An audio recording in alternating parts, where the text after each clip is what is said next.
Hey, everybody, welcome back. It's me, Dale. And I just wanted to start out with a little bit of advice from the crows. All right. So, this is the Crow Tarot. Well, Crow Tarot by MJ McCullinane.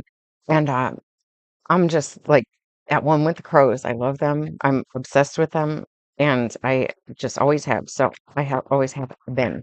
So, I feel like there's some stuff that we need to hear today. So, I'm just like pulling some stuff out.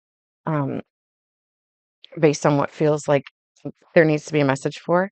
And this is kind of cool because at the bottom of the deck is the Fool card, and that is the first card of the tarot deck. It's the zero, and it's the concept of approaching life as a child again. Okay, because when you're a child, you're completely foolish, right? I remember being in 10th grade in English class, and one of the first things that my teachers told me or told us as a class was, "Do you know the meaning of sophomore?" Because a 10th grader is a sophomore. And I find that very interesting because there's so many things that when it comes up in our language, we just accept it as what it is. It's like, oh, sophomore means 10th grader, right? But it actually means wise fool. And I believe it's like a Greek word. If anybody knows, then please let me know um, or correct me. But it's about that point in life, right? When you're in 10th grade, you're probably about like 14, 15 years old, something like that, 15, 16 maybe. And it's that concept of moving into the stage of being this wise fool because you think that, oh, okay, I'm like 2 years away from adulthood, technical adulthood, like when it comes to considering somebody that is 18 years old as an adult. But holy cow, you know that that's not a fact, right? And an 18-year-old has so little experience with life that they're approaching it with this idea of, I'm ready to go out into this world. So it's like, but they really have no experience. We have no experience in what the world really has to offer, or like the I don't know, I guess like the joys and the problems that will arise because you think that if you create this plan of how you're going to live life, that it's going to turn out that way. And it never, never, ever does. And yet we still keep doing it. It's like the fundamentals of like being a modern human since, not even like current modern, but I guess in the history of humanity, it's like this concept of being able to create plans and that's going to help you to avoid risk. Now, there's like significant risk mitigation that you can it's like, for instance, in being a mother, I have rarely ever had emergencies with my children, and rarely ever had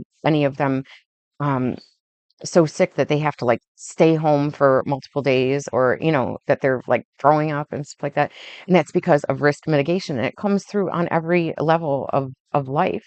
And you have to like, it benefits you to think about things deeper when it comes to risk mitigation, because then if something happens, that's where you want to use your brain power, okay? But to mitigate risk first is the most important thing. So, like, just life advice, it's like, you know how people get sick from foodborne illnesses and things like that? It's like, okay, well, the best way to prevent that from happening in your own home is to like to learn to learn more about this world and where risk comes from. And so one of the things that I always have made my kids do is to wash their like plates and cups and things like that as soon as they're done using them. Wash them, dry them, put them away. Because where I think a lot of like sickness comes from in our daily lives is by letting things sit too long. Okay. And if you think about that, that's like, I mean that in terms of very simple things like letting dirty dishes just sit and it accumulate in a sink or whatever. But I mean that in terms of like, in sort of a, what do you call it? Hang on. Okay, figurative. That was what I was thinking of. If you think of it in a figurative way also, about like what holds us back in life and what causes us discomfort and disease, and that has a lot to do with when we hold back on our thoughts. It's so difficult through this life to discern the difference between like what is your heart guiding you to do and what is your mind guiding you to do. But the only way to really discern it is to the mind will repeat something over and over and over again. The heart, it tends to repeat things, but just as one small concept, right? It's like a whisper of an idea of like, you know what I want to do today, right now, is this thing, right? And it's usually a good thing, But if you didn't do it, it wouldn't create like a significant change in the world around you. It's just kind of things go on as they normally would. But if you do it, it sets you, it's like, I was just talking to a friend about this. It's like things in the spirit world, if they're trying to get our attention, or if it's like the words of God through our heart and into our minds to make our body move in the direction of something, it's like a breadcrumb trail, right? Because humans are just inherently lazy, okay? We do not like discomfort, and there's nothing wrong with that. That's just the fact of how things are. So you need to like understand yourself and the people around you well enough to see that this is how things happen. It's like we have so many problems that we see as problems in life that somebody else would not see it as a problem, because if they were in your shoes, they would know exactly what to do to solve that problem. Okay. But when you're the subject of the problem, you're sort of blinded to all the things that are preventing you from getting to your solution. So whether or not you have a solution to a problem immediately, right? Like where you can see the whole thing played out and how it would solve this problem. A lot of times we will stop working towards the solution as soon as things feel a little bit better and we don't feel like we have to be stressed out about that thing anymore. And then we don't take it to completion. So you need to understand that when you are like praying for something or you feel like you're in a very uncomfortable situation, it's like you might only be given an idea, like, okay, let's say that you're looking for a solution to, I don't know, like financial problem, okay, or a relationship problem or something like that. And you are guided to go and do something, guided from like this internal idea of like, you know what, I want to do that. That would probably, I can't stand it when this video pauses. So hopefully nothing is wrong with it except for like the stupid look on my face as it paused. But anyway, so the thing is like, if spirit is a thing, if the spirit world is a thing, okay, and it's giving us guidance um, from disembodied suggestions, right? Like where there's not a person telling you these things, but you do have people that will tell you your solutions, but they're mixed in with other words that they're saying, right? So if you have problematic relationships or coworkers or things like that, sometimes what happens is that they will have this really poignant guidance for you, but it'll come through amongst all their other stuff, all their other messy stuff. And so you won't recognize how this person was giving you actual guidance until you look back at it in hindsight. Okay. So it's like, that's why it's beneficial if we look at the concept of the fool as like, this is the proper approach to life, is because it teaches you detachment from judgment. Okay. So, and I had mentioned this in a previous video where you never know when you're going to need somebody in your life. And that's why it benefits you to have self control in all situations and not like cut people off in traffic and just be an asshole to somebody just because they're not your tribe, right? Just because they're not a person that you recognize. Every person out there is somebody that somebody else loves, right? They have meaning to some other group of people, whether it be where they work or their family or things like that.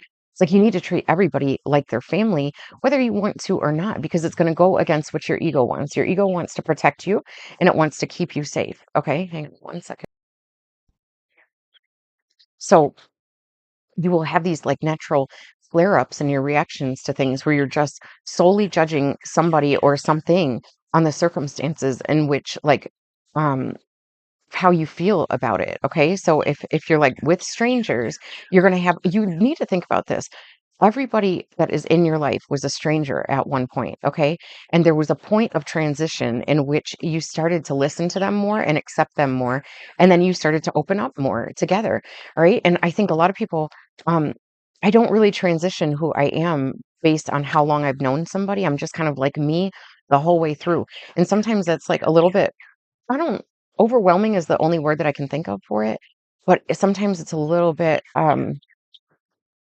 it feels good in the moment. It feels like what I know I just met this person, but it feels like we've known each other forever. And that's because I try to treat everybody as if they are my best friend because that's what I want in this world. I want to go out and be comfortable in every place that I am because I'm such an introvert. And I know that people don't think that I'm an introvert because I can speak to people easily. I could like speak to a crowd if I had to easily.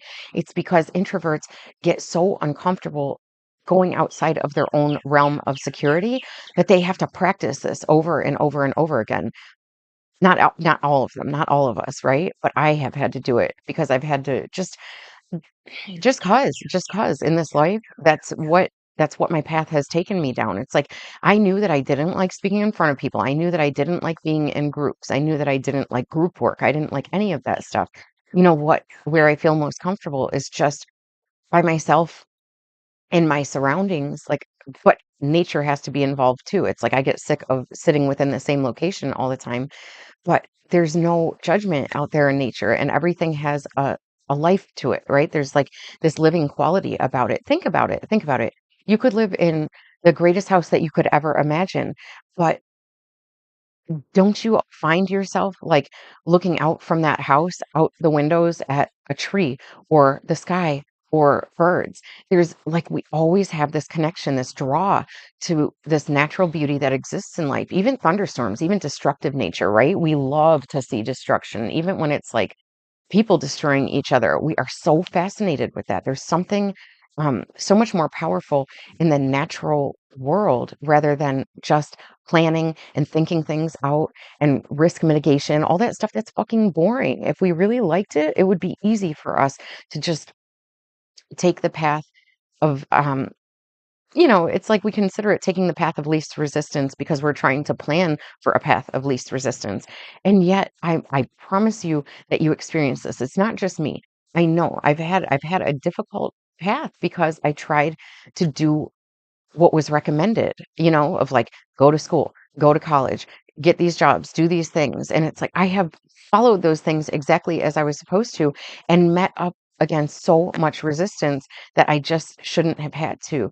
So I just can't do it that way, right? I think it's weak. I think it's weak and I'm never going to be weak. It's like my father gets so angry with me that I didn't, there's just all these things that I could have taken a path a little bit differently. Like I got kicked out of college because my car flooded, and the teacher wanted me to just come back a year later, but like take electives during that time. So I still remained an active student. And I was like, that's so fucking weak. Like, I'm not doing that just because she doesn't want to make up the missed time with me. I'm sorry.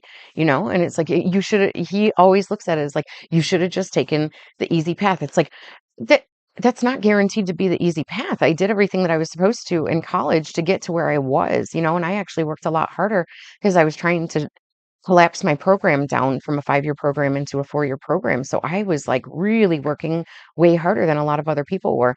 And plus I had a Mary Kay business. Plus I was like working 2 jobs and babysitting and doing all these other things. And I had a relationship during this time. So I was like dedicated to all these different things and it just all collapsed. And it's like what's the guarantee if I go through and take the path that somebody else told me that I should take because they'll try to get me in next year? It's like, well, what if that next year came and it didn't work? Now I'm 2 years set behind on something that I was so excited about. I just wanted to get out there and get going. So, it might disappoint the people around me and it's like they still accept me for parts of me, but then as soon as I do something that makes them a little bit uncomfortable of where I'm disagreeing with what they think is best for me, then it's like there's this overwhelming sense of like that we look at people as being stupid for not like taking our good suggestions, okay? And we need to stop being like that. And it's so hard. But anyway, let's just take a look at what cards actually wanted to come out. And this is the strength card, okay? And there's like beauty and true strength. True strength comes from vulnerability. It comes from knowing your risks and being able to get into the right energy to where you can approach that risk without it destroying you, okay? It's like I've said it before that you need to be friends with the light and the shadow because they both exist, okay? You have to get to know your own shadow or else you don't have boundaries established within it and you can get very lost in it, okay? It's like you might accidentally come up to some sort of like what did I just say before? Hang on. Okay, once again, the word that I was trying to come up with was figurative. And what I was trying to say is like, let's say that there's all these figurative lions out in the world, okay? And so all you know is that a lion is a predator and you're supposed to be like scared of them, okay? But was anybody a fan of Caesar Milan, the dog whisperer, it's like what people will tell you over and over and over again is that you have to control your energy when it comes to animals because they don't speak our freaking language, right? So that the language that we all speak is energy. So if the way that you learn to like control your energy better is by always going out and doing more things. Okay. It's like we are so hesitant to go, oh man, it's thundering right now. This is so awesome. Um, we're always so hesitant to try new things because we already know the discomfort of the environment that we're in. Okay. So we're like, I could do that. But then you start to do this thing in your mind where you like forecast all of the outcomes of like if you transition to do something else. But it's like you have no idea what the outcome is going to be. So every time you go and you try something new and you detach from knowing the outcome, because if you look back in your past, you know you never knew what the outcome was going to be. And I will repeat this every single day for the rest of my life. Is that don't be afraid of anything because you never know what the outcome is going to be. Okay. There's like, do you remember the cowardly lion in the Wizard of Oz? All right. So, yeah, Dorothy was like scared of him because he's a lion, but in truth, he was scared of her. And so it's like we have to learn how to communicate with the energy around us. I don't care how stupid it sounds, it's just the facts of what it is. And because I'm such like a bully in my own mind of like all things spiritual and true and loving and stuff like that, because I grew up in the environment of this like harsh, cruel, cold world. It's like I know all of the doubts that you have. I have them. What do people say? They're like, I am like skeptical. I'm skeptical. I'm like, no, you're not. Nobody is skeptical. Okay. I mean, we all are and we all are not. But what people usually use it towards is like, I'm skeptical of tarot readings. I'm skeptical of hypnosis. I'm like, as you should be, but you should be way more skeptical of the fact that they're already doing it. Like every time you watch the news, every time you watch like somebody who is an expert in their field and they're giving their like, prognosis or they're giving um their breakdown of what's going on, what they think is going to happen. Those are fucking psychics, are they not? Right? I worked in a grocery store. I was a bakery manager, and we would always have to forecast like what sales we were going to do in order to prep. Okay. Do you not understand? I know you don't understand it because nobody ever presents it this way. But I'm telling you that everything that you do is sort of this like witchy, psychic, predictive type quality of like where to invest your money. Everything that you're doing out there is like that. And they're hypnotizing you with marketing and stuff like that. I'm trying to give it to you straight. Okay. I'm trying to give it to you straight so that you can see the enemy. Know your enemy. That's uh, come on now. That's a Rage Against the Machine song. Um, and that's what I'm saying is that you have to look at everybody as an enemy and everybody as a friend, okay? Because then you have to like learn to discern because everybody is at one point or another. There is no such thing as a good person. There's no such thing as a bad person. We are all a combination of those things, okay? So every situation that you have to um deal with in this world, you have to learn to look at the duality of all things that exist. It's like a computer. Computer is a thing. It can be used to connect people, right? Like social media, it can be used to connect people in this beautiful way. It can also be used for hate. So you need to see that in everything. You need to see the shadow and the light in everything. And you need to understand that it's not so obvious because we live on a sphere, right? So there's never complete light and there's never complete darkness, just where, unless, no, I was going to say, unless you were watching the full solar eclipse or whatever it was, when you're in the path of totality, it's like it becomes like light and dark within a second. But even so, there's a transition point. So you never really see it's not such a thing as just duality where it's two sides of a coin. It's duality in contrast, but you don't see the contrast happening like from one to the next unless like the phase of where it's transitioning is hidden to you. So if you've ever had people in your life where they're just like a loose cannon, they're totally unpredictable because you can't see where the transitions are happening within their thoughts, where they love you and then they hate you. Okay, I've had to deal with that like a lot, and it puts you in this state of like where you never know what to expect from any person because every relationship starts out the same way with a little skepticism and you start to get to know each other and it starts out with like I think I like you, I love you, and then I hate you for all these different things, and it's like why would you bring me in close like it's almost like sometimes you feel like you're under the microscope, like somebody's microscope. And then it makes you feel more comfortable with being hated instead of loved. Because when somebody thinks that they love you and they want to pull you in closer, then they're starting to look at you under a microscope to see if you have the same faults and flaws as they do.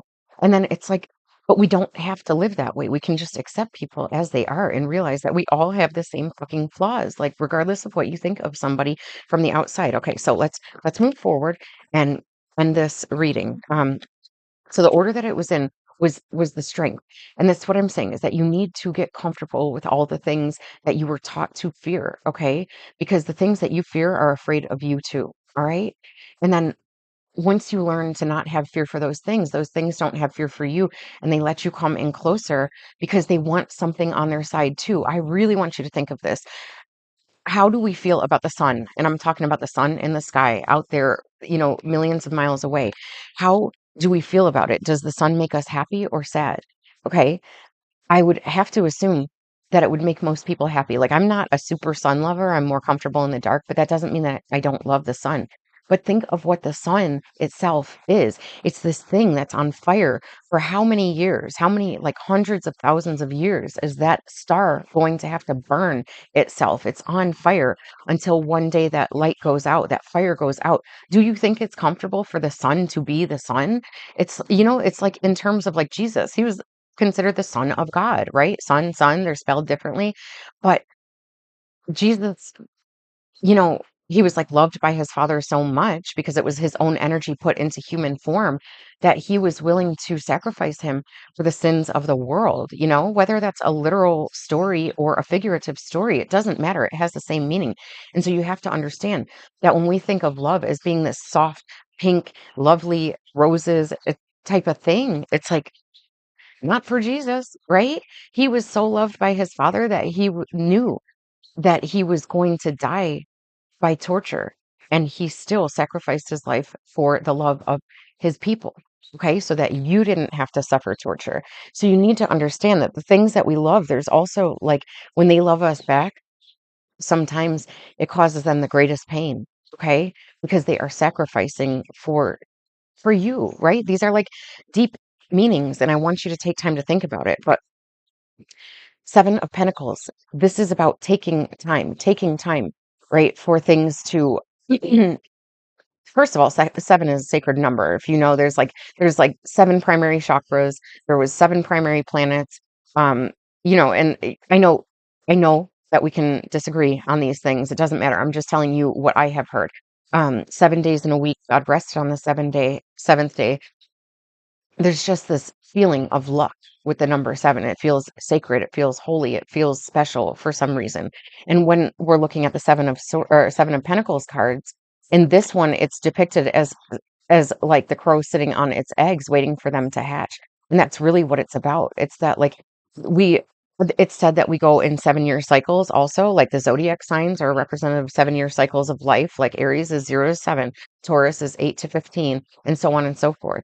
Okay. And then yeah, there's something important about it that there's cycles and you cannot speed them up. Okay. Because the value is in waiting for the completion of that cycle. It's like it takes that whole period for the abundance to come in for it. All right. So that's what this is. It's that with the strength, you had the strength to wait on what's properly meant for you. And it's almost like the sun right here, like you're looking forward at the sun, even though it's like it's the same thing, right? There's like these pentacles here, there's this pentacle here, but it's like the vision, so you have to hatch the eggs, all right? And it just takes a certain amount of time. But then it's a three of pentacles here. It's like, but then you're building. It leads to building with the right people. It leads to not being scared of things, right? So that you can build with the right people because they're not going to be the obvious people around you that's just not how it works. Okay. Spirit leads a breadcrumb trail to the outcome, to the determined outcome that you already see in your mind because it was created by something else. It's not your own vision. No, it is based on some familiarity of like, what seems comfortable in the world around you. But some people are most comfortable in a high-rise apartment building in New York City. I could not do that. My sister would love it. I could not do that. Though I find fascination in it. I understand why it's beautiful. Um, but that is not where I'm most comfortable, you know? So you don't judge people for what makes them feel best. You've not been in their seat, okay? All right, I'm gonna leave it off with that. I love you. I hope that was kind of cool for you. Okay, bye.